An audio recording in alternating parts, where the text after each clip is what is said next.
ચાલો મિત્રો, આજે આપણે સ્વજનોના સંબંધો વિશે થોડું જાણીએ.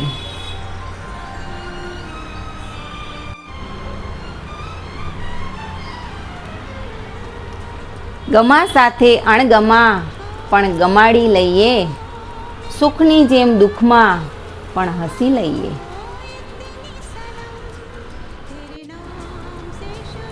નાની મોટી લડાઈઓ ભૂલીને પ્રેમની પળોને યાદ કરી લઈએ.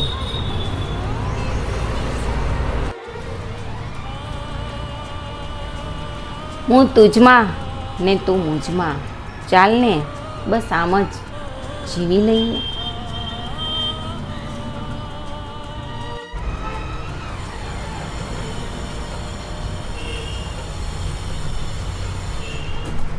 જવાબદાર વ્યક્તિની પરિસ્થિતિ પણ એક ખીલ્લી જેવી હોય છે.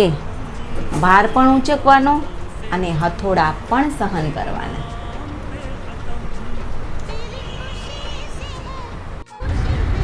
સંબંધો કેવા હોવા જોઈએ? ચાલો તેના અનુભવો વિશે થોડું જાણીએ.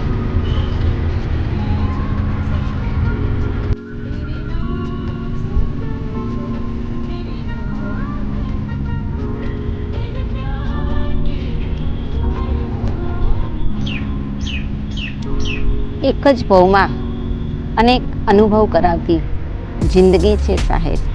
અહીં તો કિનારે પહોંચવા માટે સાગરના મોઢે પણ ફીણ આવી જાય છે.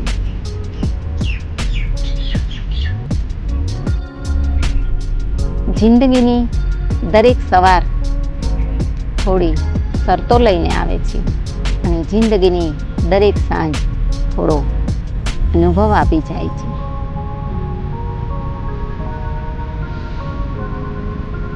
સંબંધો એટલે તમે ભૂલો છો તે નહીં, પણ તમે યાદ રાખો છો તે છે.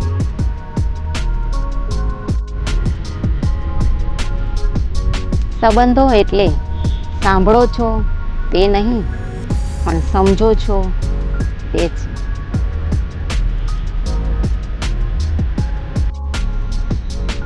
સંબંધો એટલે જુઓ છો તે નહીં, પણ અનુભવો છો તે છે.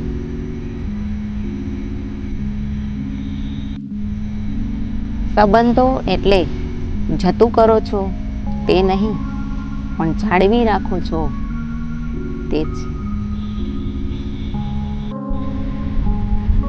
સંબંધો એ ઓળખાણ નથી, પણ તમે જે અનુભવો છો તે છે.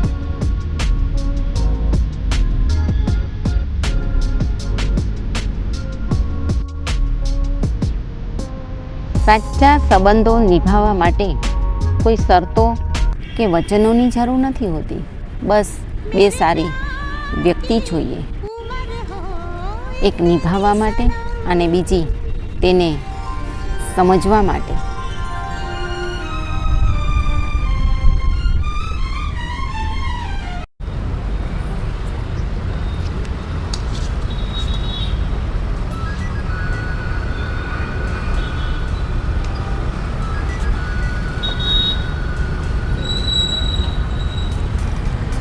ખોઈ દે પછી શોધ્યા કરે છે, બસ આ જ રમત લોકો આખી જિંદગી રમ્યા કરે છે. પછી એ પ્રેમ હોય, પૈસો હોય, વિશ્વાસ હોય કે સંબંધ.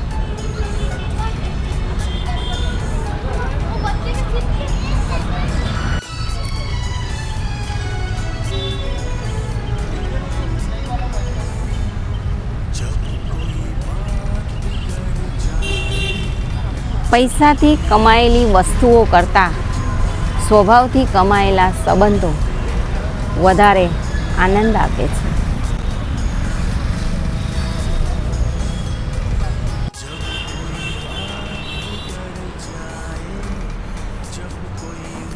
પાત્ર તો ઠેર ઠેર મળી જાય છે, પણ અછત તો વિશ્વાસ પાત્રની હોય છે.